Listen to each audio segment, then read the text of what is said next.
करें मोक्ष का यतन निराश्रव। मोक्ष का यतन पुरुषार्थ कौन करते हैं? निराश्रवी। आश्रव वाले तो कर नहीं पाएंगे, निराश्रवी। तालाब में पानी ज़्यादा भर रहा है, क्या करें हम? ज़्यादा भरेगा तो बांध फट सकता है, फिर क्या करें? अखबार पढ़ो और देखो बड़े बड़े डैमों में क्या कर रही है सरकार। अधिकारियों को क्या निर्देश मिल रहा है? कोलार डैम के इतने गेट खुल गए। क्यों खोले? इस कलियासोत डैम के इतने गेट खुल गए। फोटो भी आ रही है, समाचार भी लिखा है। क्यों खोलना पड़े? गेट क्यों खोलना पड़े? पानी तो अच्छा है ना, पानी के लिए तो बांध बनाए हैं। लेकिन लेबल देखते रहते हैं, पॉइंट, खतरे का निशान, कहाँ तक आ गया, यहाँ तक तो ठीक है, डैम की क्षमता इतनी है, यहाँ तक भी ठीक है। अब खतरे के निशान से, नदी को भी कहते नदी खतरे के निशान से ऊपर बह रही है। क्या सूचनाएं लिखी रहती हैं सड़क पर? पुल पर पानी होने पर कृपया पार ना करें। पुल पर पानी होने पर कृपया पार ना करें। उसके आगे नहीं लिखते कि यदि आप ऐसी अवस्था में पार करोगे तो फिर, हाँ वो समझ लेता है, समझ लेता है। वहां पर भी सूचना, सावधानी है। यहां पर भी पानी यदि डैम में ज्यादा आने लगे और पानी को ना निकाला जाए समय पर, तो फिर बांध के फटने की संभावनाएं बढ़ जाती हैं। बांध उतना जल का प्रवाह रोक नहीं पाता।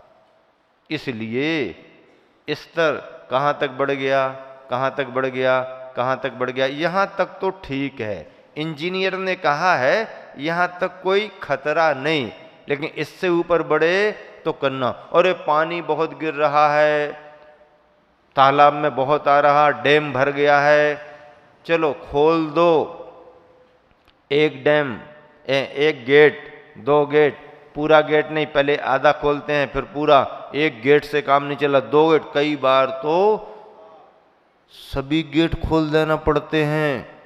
अब नीचे वाले को सावधान कर दे, तो भैया बाढ़ आने वाली है, सावधान। घाट घाट के पास में जितने लोग हैं जरा ऊपर चले जाओ, खाली करो। क्यों? यदि पानी नहीं छोड़ेंगे तो बहुत बड़ा नुकसान हो जाएगा। आ रहा है, निकाल नहीं रहे। ठीक ऐसे ही जिन गृहस्थों के पास आमदनी के साधन बहुत हैं, आ रहा है दिन दूना और रात चौगुना। अब मैं सोच नहीं पाता हूं इन सब बातों को सुन करके कि दिन में दूना ही क्यों होता है और रात में चौगुना क्यों होता है? दिन चौगुना रात दूना क्यों नहीं कहा लोगों ने? क्यों नहीं कहा? धंधा तो धंधा है, जब आमदनी हो ही रही है, छप्पर फाड़ करके। क्या? अच्छा, पहले जल्दी छप्पर फूट जाते थे क्योंकि कच्चे मकान होते थे। अब तो सीमेंटेड बढ़िया, लेंटर अच्छा, ये वो। अब फोड़ने में भी तो टाइम लगेगा ना। फिर भी छप्पर फाड़ करके आ रहा है, आ तो रहा है छप्पर फाड़ करके, और जब जाता है तो फट्टा झाड़ करके जाता है तो फट्टा झाड़ के चला जाता है। आता है तो छप्पर फाड़ के आता है, ये तो हम भी जानते हैं, लेकिन जब जाता है तो दोनों बातें याद रखा करो भैया। एक ही एक मत याद रखा करो कि छप्पर फाड़ के नहीं, फट्टा झाड़ के भी तो जाता है। उसको क्यों भूल जाते हो? ध्यान रखो। तो दिन दूना और रात चौगुना। अब मैं सोच नहीं पाता कि दिन दूना रात चौगुना क्यों बनाया, क्यों ऐसी कहावत है। तो किसी व्यापारी से हमने पूछा कि भैया बताओ तो, क्या तुम्हारा अनुभव है जो लोगों ने ऐसा कहा है, पुराने लोगों ने, कि दिन दूना रात चौगुना, ये आमदनी का जरिया क्या है? दिन दूना रात चौगुना, दिन दूना रात चौगुना। उसने कहा महाराज जी आपको ही बता रहे, किसी को बताना नहीं। हाँ आपको बता रहे, किसी को बता नहीं। बोले दिन दूना रात चौगुना इसलिए कहा गया कि दिन में जो धंधा करते ना, काम करते, सबकी नजर रहती है तो वो ठीक ठाक सीधा साधा होता है, और जैसी रात होती है ना, किसी को पता ही नहीं पड़ता कहाँ की गाड़ी कहाँ आ रही कहाँ जा रही, और चुपचाप नंबर 2 के जितने काम सब रात में अंधेरे में बिल्कुल। हाँ इसीलिए तो कहा है दिन दूना दिन दूना दिन दूना रात चौगुना। रात में चौगुना होता है, दिन में तो दूना ही रह जाता है। सब लोग देखते रहते ना तो ज्यादा वो नहीं कर पाते हैं, इसलिए दिन दूना। तब मुझे समझ में आया, हाँ व्यापारी ने बताया मुझे, मैंने कोई व्यापार धंधा थोड़ी किया है, मुझे क्या पता, मैं तो कम उम्र में निकल गया, ना खेती किसानी की, ना धंधा पानी किया, ना कोई जवाबदारी। पढ़ाई लिखाई करते करते करते करते जब कॉलेज में पढ़ने का समय आया तो गुरुवर के कॉलेज में आ गए। जब कॉलेज में जाने का समय आया तो फिर गुरुवर दिख गया तो गुरुवर के कॉलेज में आ गए। अब लोग कहते हैं कॉलेज पढ़ा नहीं पढ़ा, हमने कहा कॉलेज पढ़ने की जरूरत इसलिए नहीं थी कि बिना कॉलेज पढ़े ही गुरुवर के चरणों में नॉलेज आ गया। हाँ हमारे गुरुवर का तो चलता फिरता विद्यालय है, चलता फिरता विद्यालय। और महाराज जी हम लोग ऐसे ऐसे मार्गदर्शन देते हैं कि विद्यार्थी पीएचडीयां करते हैं, जबकि अपन ने कुछ नहीं किया। अपन ने जितनी पुस्तकें ली वो साहित्य पर पीएचडी हो गई, पीएचडी हो गई और हो रही है, अपन ने लिखा, जबकि अपन वहां तक अध्ययन भी नहीं किया। इतना साहित्य लिखा, इतने प्रवचन चिंतन विचार, राष्ट्र हित में समाज हित में, बालक विद्यार्थियों के लिए इतना मार्गदर्शन, उनके एजुकेशन के लिए, उनके मन को स्थिर करने के लिए इतना 40 वर्षों से कर रहे। तो अपने साहित्य पर भी, अब आचार्य श्री ने कोई पीएचडी की थी क्या? आचार्य श्री की पढ़ाई देखो, और आचार्य श्री के साहित्य पर पीएचडी क्या, डीलिट एमफिल तक हो रहे हैं। अब बोलो दुनिया की डिग्रियों में कितना बड़ा, तो ये तो सब नॉलेज है, प्रकृति प्रदत्त होता है। बाहर की पढ़ाई लौकिक शिक्षण कोई कर पाए या ना कर पाए, साधना के बल पर कर्म का जो क्षयोपशम होता है, तो ये ज्ञान तो ज्ञान केवल ज्ञान भी हो जाता है। इसीलिए क्या कहा जा रहा, करें मोक्ष का यतन निराश्रव, ज्ञानी जन होते। ज्ञानी कौन है? जो आत्म केंद्रित तो होता है वो ज्ञानी है, जो अपनी ओर देखता है वो ज्ञानी है, जो अंतर्मुखी होता है वो ज्ञानी है।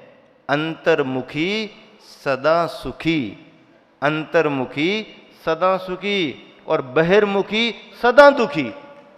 जिसने पर की ज्यादा अपेक्षा रखी, जो पराश्रित ज्यादा हुआ, जो पर को लेकर के ज्यादा विचार करता है, वो कहीं ना कहीं दुखों में रहेगा। और जो अपने पर विचार करता है, अपना विचार करता है, अपने कल्याण के लिए विचार करता है, उसका कल्याण तो होता ही होता, बल्कि उसके इस विचार से दूसरों का भी कल्याण होता है, दूसरों का भी भला होता है। इसलिए अंतर्मुखी सदा सुखी।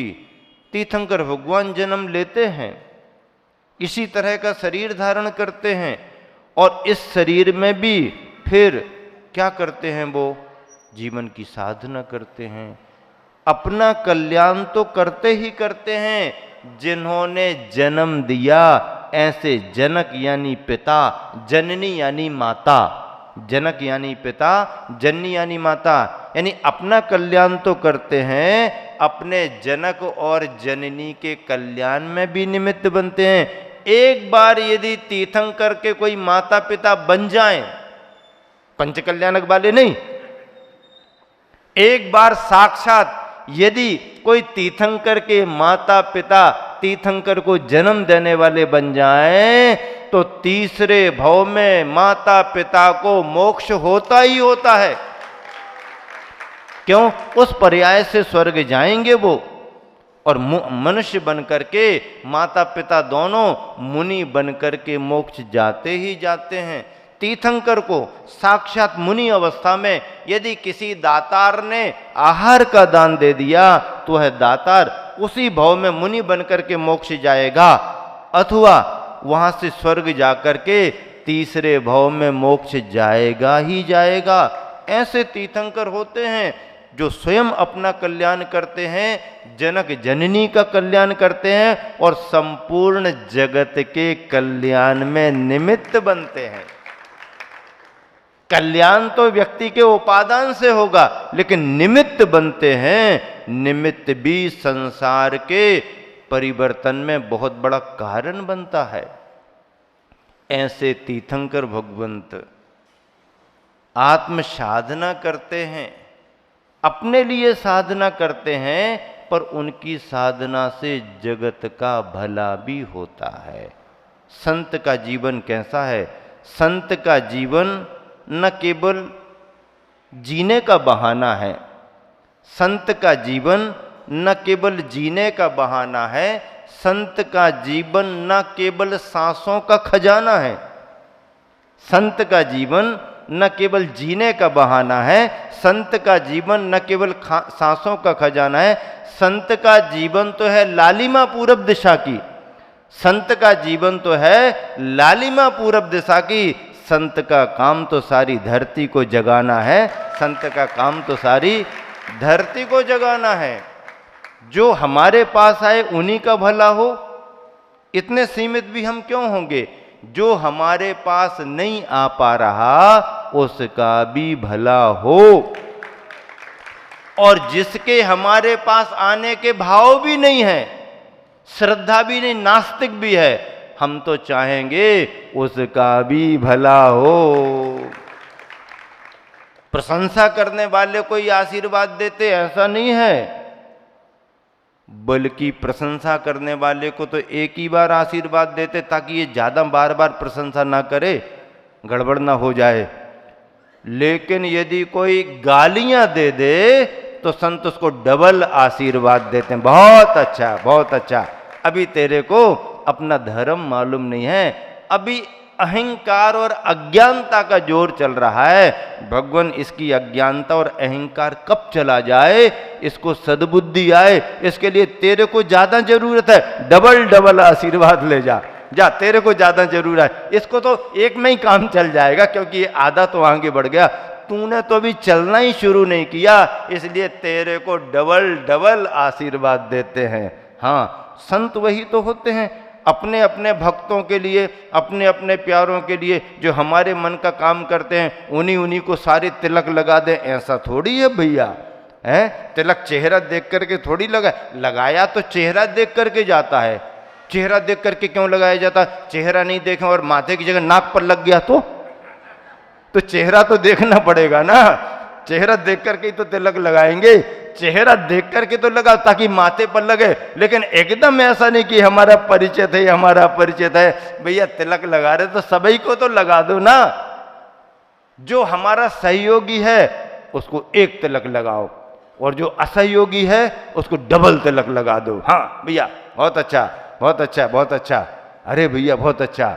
हाँ, जिस संत का भाव होता है, और इसी संतत्व की भावना से विश्व शांति और विश्व कल्याण, इसी संतत्व की भावना से विश्व शांति और विश्व का कल्याण होता है। अब ऐसी भावना के लिए कोई बाजार मार्केट हो कोई जरूरी नहीं, कोई भीड़ भाड़ हो कोई जरूरी नहीं।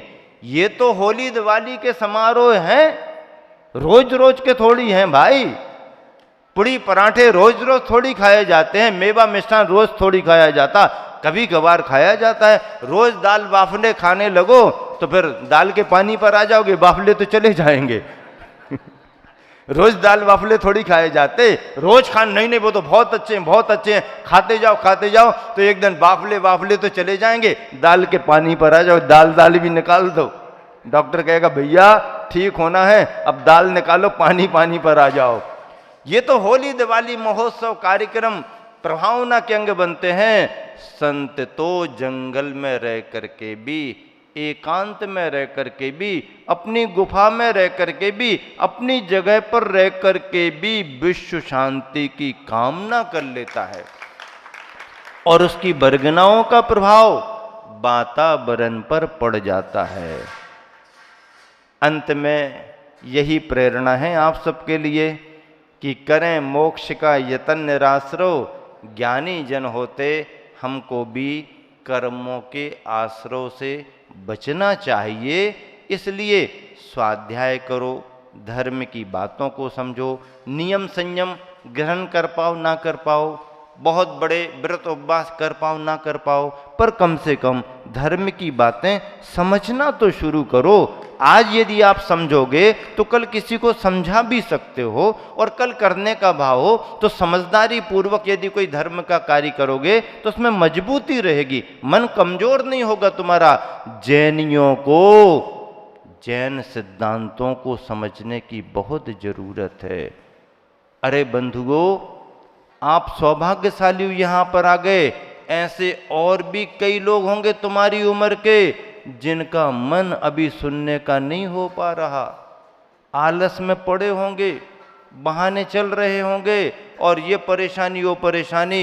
बंधुओं, संसार में परेशानियों का अंत तो है ही नहीं, अवसर का लाभ उठाने वाला बुद्धिमान माना जाता है। आप दूसरे नगर में, दूसरी जगह कहां जाकर के चातुर्मास में इतना सुन पाओगे? तुम्हारे नगर में वर्षा हो रही है, अपने अपने बर्तन को भर लो, और बाद में जब पानी नहीं मिलेगा तो इसकी कीमत समझ में आएगी। मोह नींद के जोर, जगवासी घूमे सदा, कर्म चोर चहुओर, सर्वस लूटे सुध नहीं। मोह की नींद ऐसी आ रही है व्यक्ति को, उठा उठा के बिठा भी रहे हैं तो भी सो रहा है, तो भी सो रहा। मोह नींद के जोर, जगवासी घूमे सदा, सब उसमें नशे में घूम रहे मोह के नींद के। और कर्म चोर चहुओर, कर्मों के चोर सब तरफ से आकर के तुम्हारी संपदा को लूट लूट करके जा रहे हैं, तुमको पता नहीं। अरे अपनी निधि को संभालो, अपनी संपदा को संभालो, और मोह की निद्रा को तोड़ करके जागृत होकर के इस धर्म की सभा में आ जाओ और धर्म की बातों को सुनना शुरू करो, समझ को बनाओ, और एक बार सच्ची समझ आएगी फिर कहने की जरूरत नहीं पड़ेगी, अपने आप कुछ ना कुछ करना प्रारंभ करोगे। इसी शुभ भावना से समय आपका हो गया, विराम देता हूं। महावीर भगवान की।